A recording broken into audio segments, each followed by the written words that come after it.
해율 한의원에서 크게 신경 쓰는 부분 중 하나입니다. 이 쉐이크라고 많이들 말씀하시더라고요. 여드름 발생의 일종의 어떤 부스터가 될 수도 있습니다. 내가 이러한 증상을 겪을 때 피부에 여드름이 발생할 수 있는 그런 몇 가지 증상을 소개해 드리겠습니다. 첫 번째로는 입니다. 이 여드름뿐 아니라 아토피나 습진, 두드러기 등의 기타 증상과 혼합되는 경우가 굉장히 많거든요. 오히려 한약 처방을 통해서 이 증상에 대한 완화를 반드시 유도해야만 여드름 치료가 성공적일 수 있습니다. 단백질 보충제는 정말 요새 저희 해율 한의원에서 크게 신경 쓰는 부분 중 하나입니다. 보통 이 쉐이크라고 많이들 말씀하시더라고요. 단백질 보충제는 말 그대로 우리 몸에 필요한 단백질을 쉽게 섭취할 수 있도록 만들어진 보충제인데요. 요즘의 경우는 그저 필수적인 어떤 단백질을 쉽게 섭취하려고 드신다기보다는 근력 운동과 병행해서 근육을 이제 빠르게 증량하고 그 효과를 내기 위해서 하나의 어떤 식단으로 하시는 경우가 대부분인 것 같습니다. 단백질은 근육 발달과 회복, 면역력 강화, 에너지 공급 등의 어떤 중요한 역할을 하지만 자연식으로만 섭취하기에는 배가 많이 부르고 체중도 증가하고 할 수 있거든요. 그러다 보니까 이 단백질 보충제의 개념은 편리한 어떤 섭취 방법으로 인해서 많은 분들께 각광을 받고 있는 것 같습니다. 다만 이 유청 단백질 형태에 포함된 어떤 당류를 섭취했을 때 피지 분비가 촉진되기 때문에 결국 이 모낭 내 피지가 증가하고 염증 반응을 일으켜서 여드름이 유발될 수 있습니다. 또한 근력 운동을 수반하는 경우에는 더더욱이나 남성 호르몬 증가와 더불어서 체온이 증가하고 땀이 나는 등의 어떤 염증 발생에 유리한 어떤 신체 환경이 더해지면서 여드름 발생의 일종의 어떤 부스터가 될 수도 있습니다. 단백질 보충제를 과도하게 섭취하게 되면 체내 수분이 부족해지는 상황이 발생하는데 결과적으로 노폐물 배출을 어렵게 하기 때문에 이 또한 여드름 발생의 어떤 원인이 됩니다. 솔직히 말씀드리면 건강한 어떤 근육질의 몸을 가지는 것이 요새 하나의 트렌드가 된 거를 너무 잘 알고 있습니다만은 이를 빠르게 만들어내기 위해서 권장량 이상의 어떤 단백질 섭취를 이어가거나 하면 신장에도 무리가 갈 수 있거든요. 그리고 이제 영양 불균형을 초래할 수도 있습니다. 만약 어떤 목표를 가지고 이 운동과 단백질 섭취를 이어나가는 과정에서 여드름이 유발돼서 계속해서 좀 발생을 한다면 조금은 아쉬울 수 있겠지만 근력 운동의 비중을 조금은 조절해 주시고요. 단백질은 최대한 자연식을 활용해서 섭취해서 균형 있는 영양 섭취를 하시게끔 꼭 말씀드리고 싶습니다. 누군가한테는 아무 문제가 없는데 왜 나한테만 발생하느냐 라는 어떤 질문을 가장 많이 받는 부분이 요새 이 단백질 보충제 관련해서거든요. 어찌 보면 사실 복불복의 어떤 느낌일 수도 있겠지만은 분명 누군가에게는 여드름 관련해서 안 좋은 반응을 반드시 유도하는 측면이 있는 형태예요. 그래서 시도하시면서 반응이 좋지 않다면 다른 방향으로의 접근을 하시는 것이 최선의 방법이라는 말씀을 꼭 드리고 싶습니다.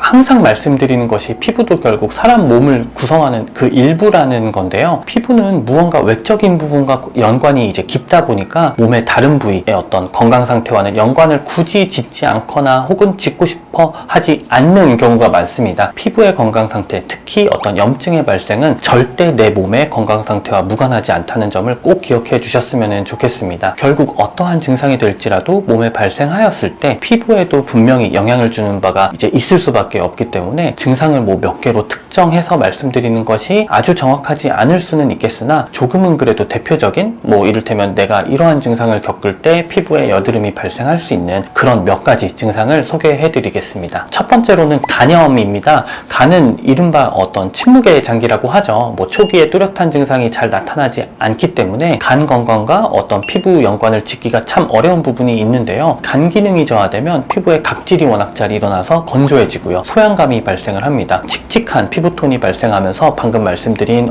소양감 그리고 피부의 어떤 각질들 이런 것들이 조금씩 진행이 되면서 결국 면포와 더불어서 화농되는 여드름이 발생하기 시작하거든요. 과민성 대장증후군 역시 여드름을 유발할 수 있는 증상입니다. 과민성 대장증후군은 복통, 설사, 복부 팽만감, 변비, 구토 등의 어떤 증상을 동반하는 만성 질환이거든요. 설사형, 복통형, 변비형, 가스형 등 이제 다양한 형태로 나뉘는데요. 무언가 소화와 배변 어떤 관련해서 반복되는 불편감을 가지는 상황을 생각하시면 될 것 같습니다. 장은 신체 전반의 어떤 면역 기능과 관련이 많은데요. 장에서 혈액으로 영양분 흡수가 이루어지고 반대로 혈액에서는 장을 통해서 이 노폐물을 배출하는 역할을 하게 됩니다. 그런데 이 과정 전반에 문제가 생기는 과민성 대장증후군을 겪고 계신다면 이 신체 전반의 염증 반응이 증가하면서 결국에는 피부에 영향을 미치는 결과를 초래한다고 보시면 됩니다. 여드름뿐 아니라 아토피나 습진, 두드러기 등의 기타 증상과 혼합되는 경우가 굉장히 많거든요. 실제로 치료를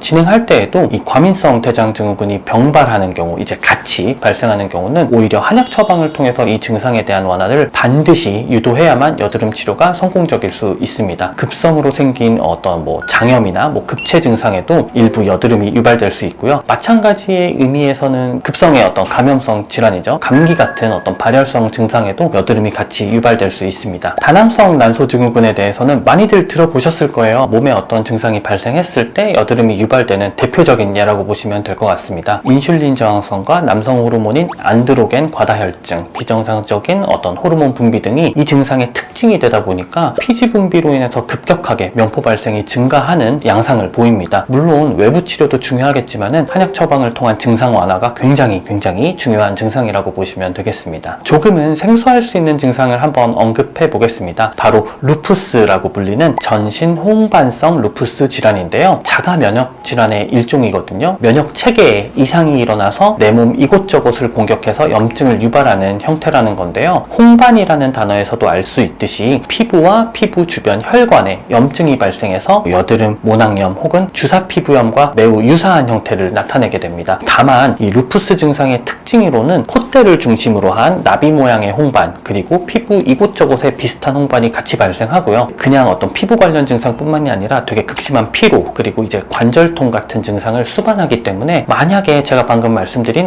비슷한 증상으로 계속해서 고생하고 계시다면 한 번쯤은 의심해 보아도 좋을 것 같습니다. 보통 루푸스의 경우는 이 스테로이드 복용을 주로 하는 이른바 펄스요법을 통해서 이제 치료를 진행하는 경우가 많은데요. 이 과정을 통해서도 좁쌀 여드름과 모낭염, 그리고 편평사마귀 등의 증상이 수반되는 경우가 다소간 발견되니까 참고하시면 좋을 것 같습니다. 여드름 한의사 우리가 살아가면서 무의식 중에 이제 때때마다 겪으면서 지나가는 일들이 있습니다. 방금 말씀드렸던 한 시기에 강한 다이어트라든지 어느 순간 몸이 많이 아팠던 경우가 있었다든지 건강을 유지하기 위해 열심히 챙겨 먹었던 보충제나 영양제가 있었다든지 이러한 요소들을 여드름 발생 가능성 때문에 모두 조심하고 다 피해가면서 살기는 정말 어려운 일입니다. 만약 내가 꾸준한 여드름으로 고생 중이고 치료나 자가관리를 항시 잘 하면서도, 그리고 일반적으로 여드름에 좋지 않다고 알려진 음식이나 행위를 멀리 하는데도 일정 이상 호전보다는 반복적으로 여드름이 발생한다면 무언가 내가 아직 모르는 여드름의 유발 요소가 내 가까이에 있을 가능성이 높습니다. 당연히 치료를 병행한다는 전제 하에서 그러한 부분들을 잘 파악해서 조절할 수 있다면 분명히 여드름이 호전되는 모습을 머지않아서 더더욱 확인하실 수 있을 거라 생각합니다.